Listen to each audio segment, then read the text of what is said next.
Let go. God has something better for you. We often hold on to things that are familiar and comfortable, but God may have something even greater for us.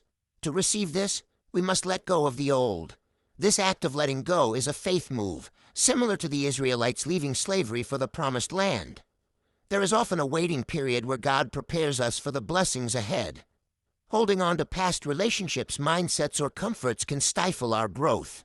Dwelling on past hurts drains our energy and limits our potential. To move forward, we must learn to let go. Life is about new beginnings, not endings. God is always working on something greater for us. He promises new blessings, but we must create space by letting go of what holds us back. Forgiveness is crucial. Release grudges, resentments, and disappointments. Don't let past hurts affect you. God will vindicate and compensate you for what you lost. You might be closer to your promise than you think. One act of faith can open new levels of blessings. Identify what you need to release. Forgive past wrongs and let go of guilt and regret. Trust God with your future and embrace the greater blessings He has in store. Remember, the rearview mirror is small, but the windshield is large. What lies ahead is far more important than what's behind. Trust the promise giver, let go, and embrace the greater blessings God has for you.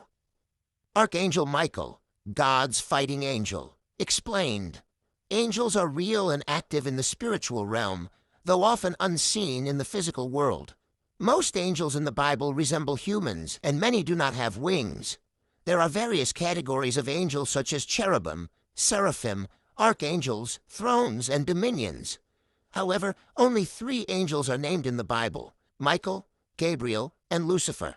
Michael first appears in Daniel 10, assisting Gabriel in delivering a message to Daniel after being delayed by the Prince of Persia for 21 days. In Daniel 12, Michael is described as the great prince who protects Israel, showcasing his immense strength. Michael means who is like El, God, in Greek, emphasizing his unparalleled strength and role as an archangel, often depicted with a sword and armor as a warrior.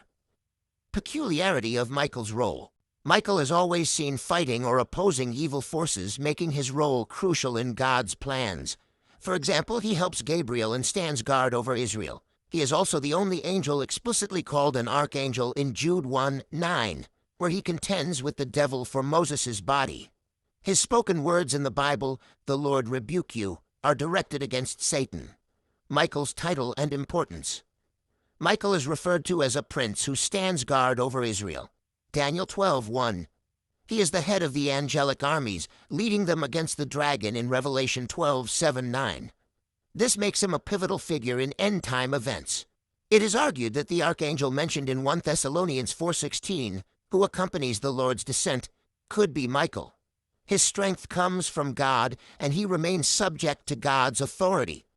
Angels, including Michael, are ministering spirits, serving God and assisting believers, but should not be worshipped. Knowing about Michael should assure believers of God's active involvement in their safety. 4 signs God is telling you a relationship is dangerous. Your hope in the relationship is replacing your hope in God. It's normal to desire a godly relationship, but if it overshadows your hope in God, it becomes an idol. 1 Peter 1:13-16.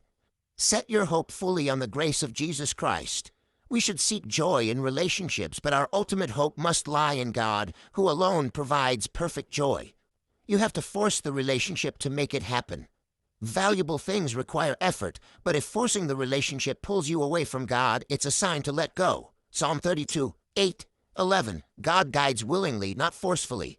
If your efforts cause sorrow and distance from God, you're forcing it. 3. You twist God's word to justify the relationship. Don't compromise or manipulate God's word to suit your desires.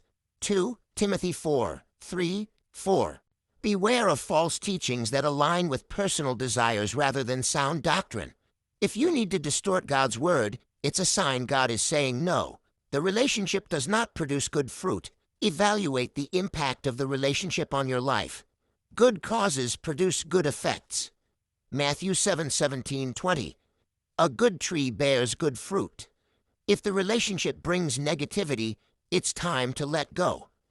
Letting go is painful, especially with a shared history, but essential if the person hinders your relationship with God. Travel light as Christians. shedding excess baggage to fulfill God's vision for your life. If a person is detrimental to your spiritual growth, cut them off for your well-being and God's glory. This is the end of this episode. Follow for more.